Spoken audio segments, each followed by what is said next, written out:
تو ایک بہت بڑا اشتہار لکھا ہوا تھا، 20 تراویح ثابت کرنے والے کو 5 لاکھ روپے انعام۔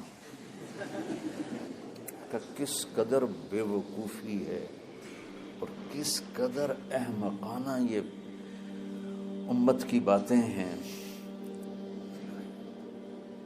کہ 20 تراویح، سینکڑوں سال سے امت کا عمل 20 تراویح آ رہا ہے۔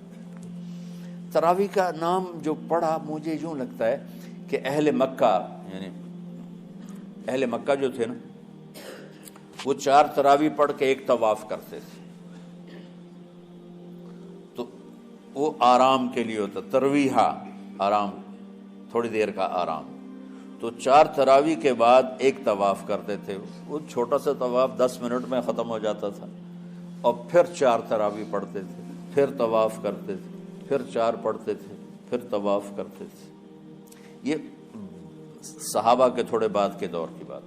تو مدینے والوں کو پتہ چلا کہ مکے والے تو یہ کرتے ہیں، وہ کہنے لگے اساں کی کریے؟ انہوں نے کہا اسی 40 تراویح پڑھیں گے، 40 رکعت۔ وہ 40 رکعت پڑھتے تھے۔ تو نوافل میں کوئی سختی نہیں کہ بھائی 8 سے زیادہ نہیں پڑھنی، بدعت ہو جائے گی، اور 20 پڑھنا بدعت ہے، یہ سب جہالت کی بات ہے۔ اور یہ 8 پڑھ رہے ہیں یہ غلط ہے، یہ بھی حماقت کی بات ہے۔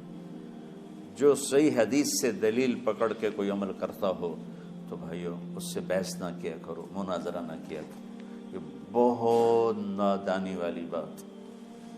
اور امت کا خلق لاکھوں کروڑوں انسانوں کا ایک عمل پہ جمع ہونا، یہ بذات خود اس کی طاقت کی ایک دلیل۔ اور حرمین جب سے میرے رب نے حضرت عمر نے 20 رکعت شروع کی، آج تک وہاں بھی ساری مساجد میں 8 رکعت تراویح ہوتی ہے، لیکن حرمین کی مسجد میں 20 رکعت، ادھر بھی ادھر بھی۔ اور یہ جو وہ وہاں ختم قرآن پہ دعا نہیں مانگی جاتی، یہ کس کا عمل ہے؟ حضرت عثمان کا۔ حضرت عثمان نے اپنے دور خلافت میں تراویح پڑھانے والے سے کہا جب قرآن ختم کرو تو دعا کرنا۔ وہ کہنے لگے جی کیا دعا کروں؟ کہ جو تیرے دل میں آیا کرنا۔ تو ختم قرآن کی رات تراویح کی آخری رکعت میں من الجنت والناس کے بعد دعا کے لیے ہاتھ اٹھانا، یہ حضرت عثمان رضی اللہ تعالیٰ عنہ نے اس کو زندہ فرمایا۔ اور امام دعا کرتا تھا 1 منٹ 10 منٹ 20 منٹ جتنے بھی، اور پیچھے لوگ آمین کہتے تھے۔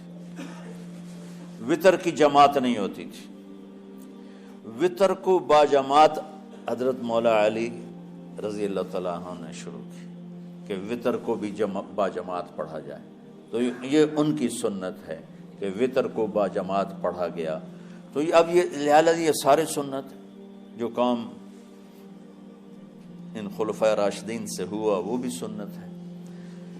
تو اللہ نے ہمیں ایک عبادت دے دی کہ میرا قرآن پڑھو اور سنو۔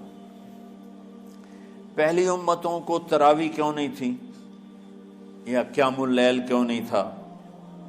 کہ ان کو اپنی کتاب یاد ہی نہیں ہوتی تھی، وہ اپنی کتاب کے حافظ نہیں ہوتے تھے، وہ اپنی کتاب یاد ہی نہیں کر سکتے تھے، صرف نبی کو یاد ہوتی تھی۔ اللہ نے ہمارے لیے کتنا آسان کر دیا کہ 7 سال کے یہ چھوٹے چھوٹے بچے قرآن یاد کر رہے ہیں، 70 سال کا بوڑھا قرآن یاد کر رہا ہے۔ یہیں یہ مولوی یوسف صاحب کا ساتھی تھا یا پتہ نہیں ان سے پہلے تھا، سلمان، مولوی سلمان، آج کل امریکہ میں ہوتے ہیں، ہماری ایک شاخ چلا رہے ہیں ماشاءاللہ۔ وہ شروع میں یہاں تھے، تو یہاں تراویح پڑھانے کے لیے ہمارے پاس حافظ کوئی نہیں تھا، وہ حافظ نہیں تھے، وہ صبح بیٹھ کے شام تک ایک سپارہ یاد کرتے اور رات عشاء کی نماز میں سنا دیتے۔ 30 دن میں قرآن یاد کر کے سنا دی۔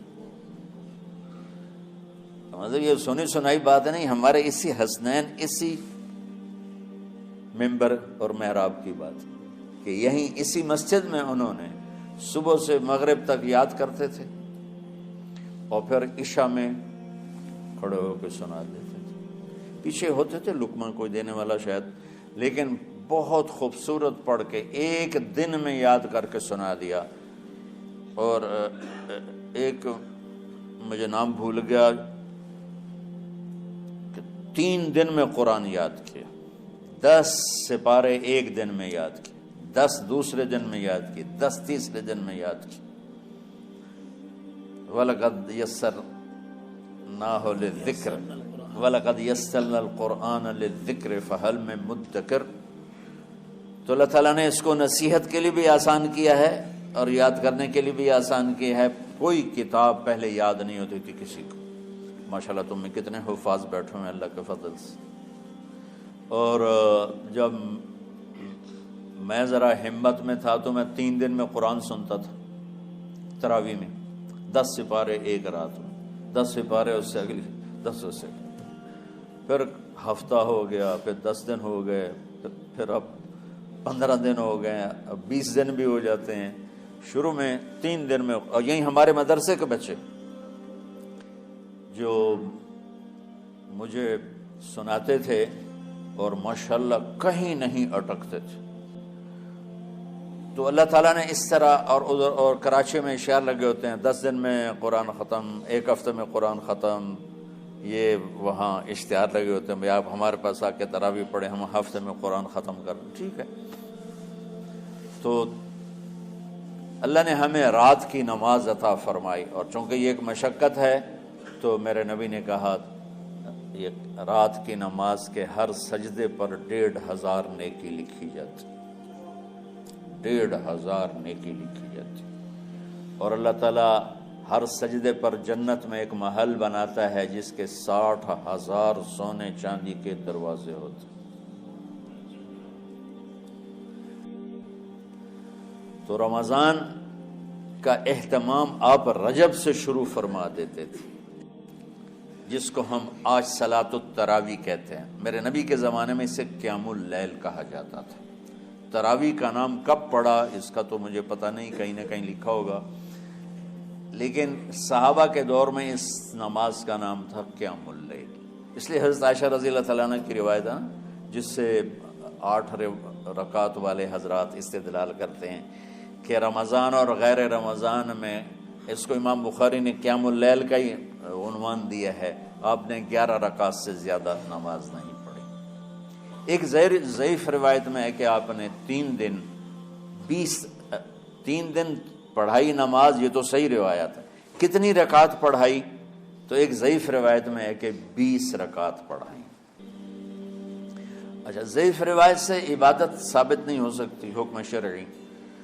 تو جب حضرت عمر رضی اللہ تعالیٰ عنہ نے سب کو، اب میرے نبی کے دور میں 3 دن کے بعد آپ تو آئے نہیں کہ کہیں فرض نہ ہو جائے، تو صحابہ اپنے طور پر قرآن سنتے تھے ٹولیوں میں۔ صدیقی دور میں 2 سال وہ فتنوں میں گزرا، تو اس میں بھی اسی طرح چلا کہ ٹولیوں میں ہوتی تھی۔ حضرت عمر رضی اللہ عنہ کے زمانے میں حکومت مضبوط ہو گئی، طاقتور ہو گئے، تو ابتدائی سالوں میں نہیں، چند سالوں کے بعد اب مسجد میں تشریف لائے تو لوگ اس طرح کوئی 4 ادھر 4 ادھر 5 ادھر 10 ادھر 20 ادھر، تو کہنے لگے ان کو ایک امام پہ جمع کر دیا جائے تو کتنا اچھا ہوگا۔ تو آپ نے سب کو اکٹھا کیا اور ابی بن کعب رضی اللہ تعالیٰ عنہ کو امام بنایا، اور سب کو ایک نماز پہ جمع کر کے 20 رکعت کا حکم عطا فرمایا۔ تو حضرت عمر کا یہ عمل اس حدیث کو مضبوط کر دیتا ہے کہ جو کہ میرے نبی نے کہا علیکم بسنتی و سنت الخلفاء الراشدین من بعدی، کہ میری اور میرے خلفاء راشدین کی سنت پر مضبوطی سے عمل کرنا۔ تو حضرت عمر کا جو 20 رکعت طے کرنا ہے، اگر ان کا اپنا اجتہاد ہے تو بھی ہمارے لیے عمل کے لیے کافی ہے، اور اگر ان کو یہ یاد ہے کہ میرے نبی نے 20 پڑھی تھیں تو اور زیادہ اچھی بات ہے۔ لیکن بہرحال جو 8 پڑھتا ہے ہمارا اس پہ بھی کوئی اعتراض نہیں، چونکہ وہ بھی حدیث کے ساتھ بات کرتا ہے، اور باقی پوری امت 20 پڑھتی ہے ان پر بھی اعتراض نہیں۔